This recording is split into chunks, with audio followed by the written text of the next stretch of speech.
What is going on, everyone? Hunter Thrill Outdoors, and I'm sure you noticed the thumbnail, but we got into a little accident on Father's Day, and today we're going to talk about it.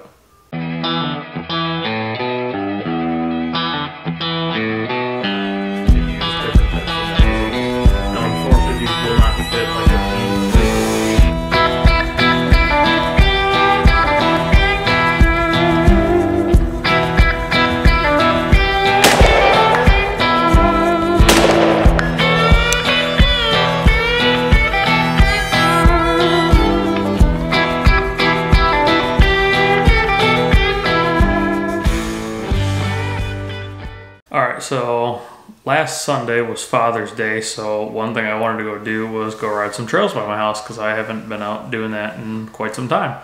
So on the way to said trails, right past my house, I don't know if he was like a teenager, just got his license or what, but in the state of Michigan, if you're over 21, you have a license like this, and if you're under 21, you have the vertical license.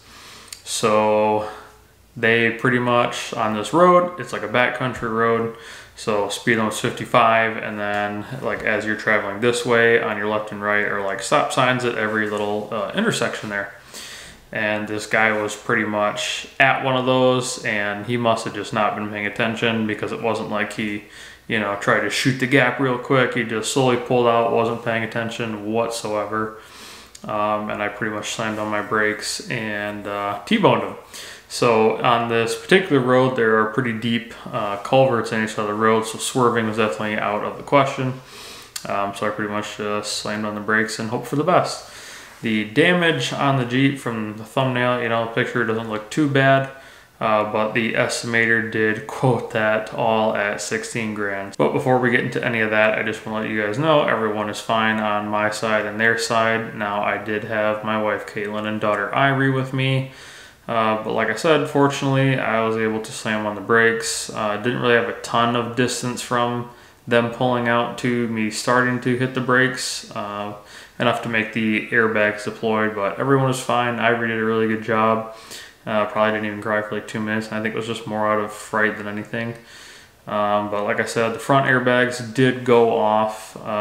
Caitlin caught a little bit of that. I didn't. As soon as the impact, I made sure Ivory was good and Caitlin was good, and then I went over and checked to make sure the other two were good, and everyone was fine, so I'm pretty sure their vehicle definitely totaled. I did mention earlier, the estimator came and gave us an estimate on all the repairs, and they are going to work on fixing that. He did say it is going to be a lengthy repair process, so I have absolutely no idea when I'm going to get the Jeep back.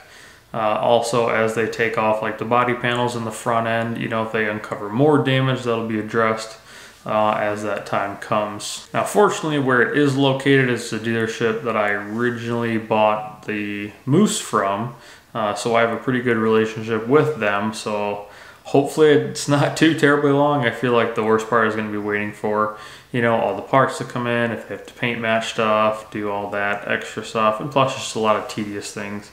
Kind of thankful the Jeeps are pretty easy to work on, so hopefully that isn't too much of an issue. One big pet peeve of mine that is already driving me nuts, and it hasn't even been a full week, is driving other people's vehicles. And I'm sure a lot of you can relate to this. Even if it's nicer than your vehicle, it's different when it's not yours. So obviously I'm not going to be doing any off-roading until then, but fortunately we do have extra vehicles in the family that I can borrow, so don't need to utilize a rental or anything like that. So I'm going to very eagerly be waiting for the Jeep to get repaired. I think if I would have had like the factory steel bumper, it would have not been as bad, because of course the plastic one has like nothing to it. So that definitely crinkled and allowed the Jeep to hit the body of their vehicle and do a decent bit of damage.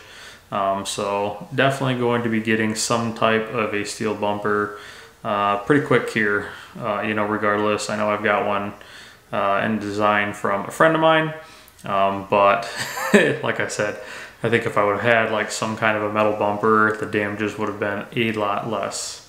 Also, a good point, if you do have a plastic bumper and you like it, hey, cool, your thing, whatever. But I'd recommend steel ones regardless. So one thing that has also been going through my mind and has been brought up in conversations with friends and family is how it's probably a good thing that I did not still have the Ram, because who knows what the outcome of that would have been. Now obviously that was one, a heavy vehicle, and the full steel front bumper was pretty much right, you know, where the individual was sitting, so I'm sure that would have ended much worse than what it did. But in other news, we did get our house pending, so within the weeks and weekends leading up to that, as long as everything's going good and on track, we're going to be kind of really boxing things up and getting ready to move. Searching for another house is always a fun thing, and we do have one that we're looking at right now, but we'll see how that goes. Now obviously you can see my office behind me is quite empty, as I'm sure you'll notice an echo, as well as not being the same color as it usually is. There's pretty much just my desk and a couple of little things left in here. We've been packing up the majority of the house, that's why I haven't really been doing a whole lot.